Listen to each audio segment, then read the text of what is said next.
안녕하세요. 게으른 개미입니다. 오늘은 흙수저로 태어나 지금까지 크진 않지만 안정적으로 자산을 모은 과정과 제 인생 목표에 대한 이야기입니다. 우선 저의 연도별 자산 그래프를 보여드리겠습니다. 직장 생활을 처음 시작한 2007년 저는 1,400만 원을 모았습니다. 취업 준비생 시절 저는 한 달에 30만 원 정도로 생활하였고, 취업 초기 소비 수준은 아직도 학생이었기 때문에 70% 가까운 금액을 모을 수 있었던 것 같습니다. 이후 2009년 지금의 와이프와 자산을 합하면서 처음으로 순 자산이 1억을 넘게 됩니다. 그 이후 2016년까지는 작은 돈으로 투자를 하면서 다양한 투자 경험을 쌓았습니다. 이 시기에 저는 온갖 투자 방법을 모두 시도했었습니다. 주식 투자는 물론이고 채권, 금 투자, 오일 선물 등에 투자하였습니다. 이 당시 저는 국내에는 잘 알려지지 않았던 비트코인에도 수십만 원을 투자해 보기도 하였습니다. 물론 비트코인은 찔끔 오른 상황에서 얼마 지나지 않아 모두 정리하는 바람에 몇 년 뒤 그 작은 금액이 수억이 될 수 있었던 기회를 날리기도 하였습니다.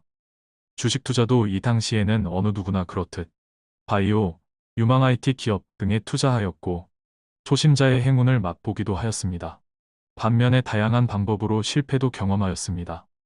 그 이후 다양한 가치 투자자에 대한 스토리를 듣게 되고 저명한 세계적 투자자 이야기들의 귀를 기울이게 됩니다. 그러면서 저는 유상증자나 채권 발행 등의 방법으로 투자자들의 돈을 뜯어가는 회사 말고 실제로 돈을 잘 벌고 주주들에게 환원을 잘해주는 회사를 찾아 건강한 투자를 시작하게 됩니다. 이렇게 2017년 들어서 저는 본격적으로 가치 투자를 지향하게 됩니다. 때마침 이때쯤 드디어 내 집 마련을 이루었고 이후 맞벌이 소득은 모두 주식 투자에 투입을 할 수 있게 됩니다. 그러던 중 여러분도 잘 아시다시피 2020년 코로나 당시에 주가가 폭락하면서 그동안 축적된 지식과 가치 투자 관점에서 엄청난 기회임을 알 수 있었고 주식 투자로는 최초로 7천만 원의 대출을 일으키게 됩니다. 1년에 1조를 벌어들이는 회사가 예전에는 10조에 거래되고 있었는데 갑자기 5조에 거래되는 상황이었기 때문입니다. 게다가 어떤 회사는 코로나로 수혜를 보는데도 주가가 떨어지기도 하였고 어떤 회사는 1억 원을 매수하면 매년 1천만 원의 배당금을 주기도 하였습니다. 그 전까지 저는 대출 투자로 망한 사람을 여러 보았기 때문에 절대 대출로 투자를 하지 않을 작정이었습니다. 이처럼 보수적인 투자 성향이었지만 저는 이런 기회를 놓치고 싶지 않았기에 소심하지만 나름 큰 금액을 대출하기로 한 것이었습니다. 그리고 그 당시 저는 기록의 중요성을 느끼고 매주 투자 보고서를 작성하고 공유하기 시작하였습니다.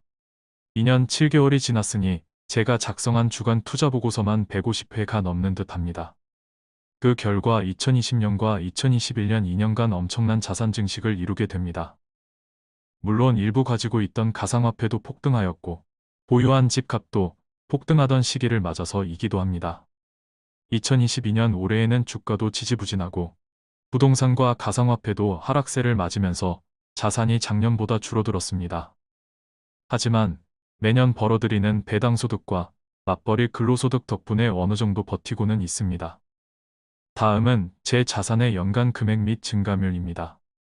매년 연말에 자산 현황 그래프를 보여드리고 있지만 사실 저는 매월마다 자산 현황 데이터를 엑셀로 관리하고 있습니다.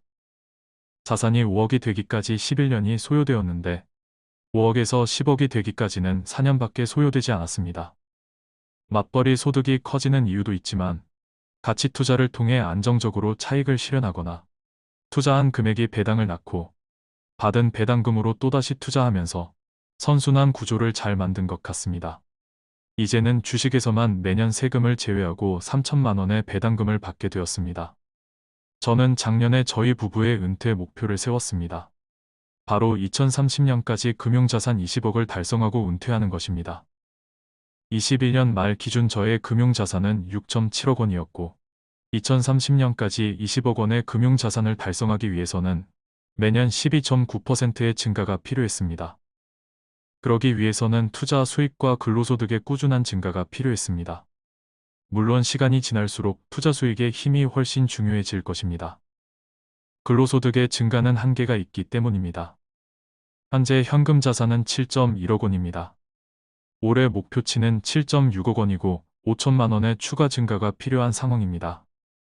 현재 현금 자산 7.1억은 목표치 20억 대비 35.3%입니다. 목표의 35.3%를 달성한 셈입니다. 지난 4월 저의 경제적 자유 달성도는 34.5%였습니다. 지난 4월 달성률보다 0.8%포인트가 상승한 셈입니다. 지난 4월보다 주식과 가상화폐가 약간 오른 영향과 몇 달간 받은 소득의 영향인 듯합니다. 다음은 현재 보유자산 비중 그래프입니다. 주식 자산이 43%로 가장 크고 다음으로 부동산 자산이 41%를 차지하고 있습니다. 그리고 연금과 현금 자산이 13%, 가상화폐가 3%를 차지하고 있습니다.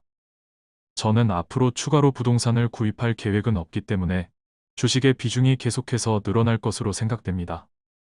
부동산 투자 계획이 없는 이유는 주식시장에서 1조 넘는 부동산을 보유한 회사가 1천억에 거래되는 것을 많이 보고 있기 때문입니다. 부동산에 투자하느니 헐값에 거래되는 부동산 부자 주식에 투자하는 게 거래도 간편하고 마음도 편하고 세금도 적기 때문입니다. 저의 경제적 자유를 위한 2030년까지의 긴 여정을 함께 동행하고 싶으신 분은 저의 채널을 구독해 주세요. 가치 투자를 지향하는 많은 분들과 경제적 자유를 함께 하고 싶습니다. 참고로 제 영상을 보시고 여러분들이 궁금해 하실 만한 내용들, 예를 들어 제가 가상화폐에 투자하는 이유와 미국 주식보다는 국내 주식에 투자하는 이유, 그리고 현재 보유한 주식 포트폴리오 등은 제 지난 영상들에 있으니 많은 시청 바랍니다. 그럼 몇 달 뒤에 저의 경제적 자유 달성도가 어떻게 변했는지 다시 찾아오겠습니다. 지금까지 게으른 개미였습니다. 오늘 영상이 도움이 되셨다면 좋아요와 구독을 부탁드립니다. 다음에는 더 좋은 영상으로 찾아뵙겠습니다. 감사합니다. 이 콘텐츠는 온에어 스튜디오에서 만들어졌습니다.